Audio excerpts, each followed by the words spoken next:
Hello, thanks for watching. Right, astrology next week from Monday the 9th through to Sunday the 15th. But first, a quick word about Mercury retrograde, which finally ended its post-shadow yesterday. The retrograde ended ages ago, but the post-shadow is now completely finished. And although Mercury is still just in Scorpio, it's void in Scorpio, and that's going to end soon too.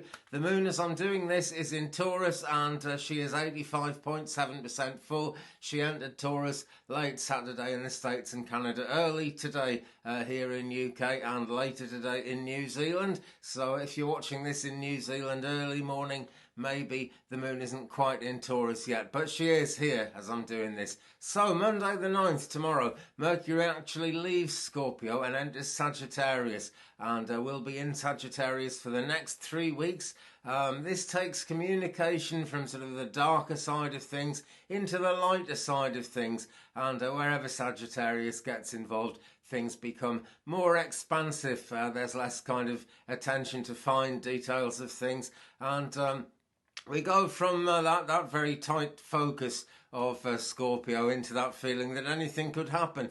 And that's a very true thing, actually, in a much more positive way of looking at things, because anything really can happen, friends, and it can be positive if we want it to be. And it's looking like a positive week as we go forward. So that's tomorrow, Monday the 9th. On Tuesday the 10th, the moon enters Gemini, and that's setting the scene for, well, the UK election, for one thing, which we're all looking forward to so much because we're all so fascinated by it.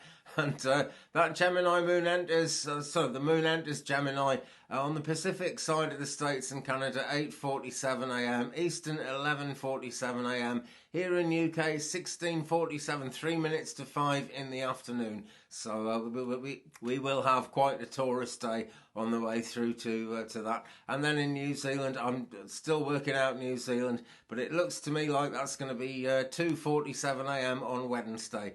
So the Gemini moon comes in, and that really adds to the expansive side of things, and it gives a bit of an exciting edge to things as well, because things can always go either way, but more so when Gemini is involved. So Wednesday the 11th, we then get the Gemini full moon. That's the time of the full moon actually happening on the Pacific coast of the States and Canada. Thursday the 12th, elsewhere, it's going to be midnight 12 on Thursday on the east side of the States and Canada, 5:12 a.m. in UK, so we'll be waking up to it. And 18:12, 12 minutes past 6 in New Zealand. And with the Gemini full moon, the Gemini influence really gets strong. Because of the full moon, there's a lot of unconscious subconscious energy around.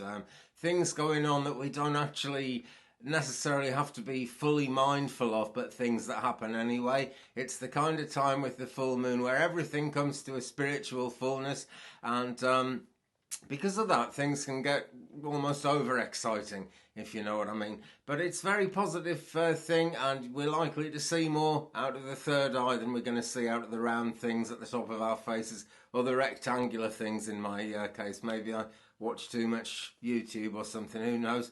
It's a great time for completing tasks and making final decisions involving kind of other people who are significant to you. That can be in relationships of all kinds, particularly with kind of siblings, neighbours, people who are close to you. Final decisions, well, any final decision is only final in the here and now, is it not? Right, that moon anyway is going to be square Neptune, and that is going to add a bit of a tinge to the full moon. We might see kind of martyrs and victims, that kind of thing going on. So we don't want to get too far from reality if we can possibly help it for the Gemini full moon. Okay, that is Wednesday the 11th. On Thursday the 12th, the moon enters Cancer, 3:23 a.m. Pacific, 6:23 a.m. Eastern, 11:23 a.m. here in UK, and on, midnight 23 on Friday in New Zealand. Now, the Cancer moon does make things a bit less fun and games than we've had under Gemini, but there are still really positive influences around, really good things happening. But it takes us through to Friday the 13th, and there is a date to conjure with. Mars is going to trine Neptune that day, and that's going to actually enhance the nurturing side of the full Gemini moon, and that ought to be good for the Cancer influence that's going on there as well, actually, because Cancer is at its best as a nurturing sign. Always the way with Cancer there. Also on Friday the 13th, the last Mars and Neptune trine. Mars is going to trine Neptune for the last time this year, it says in the chart.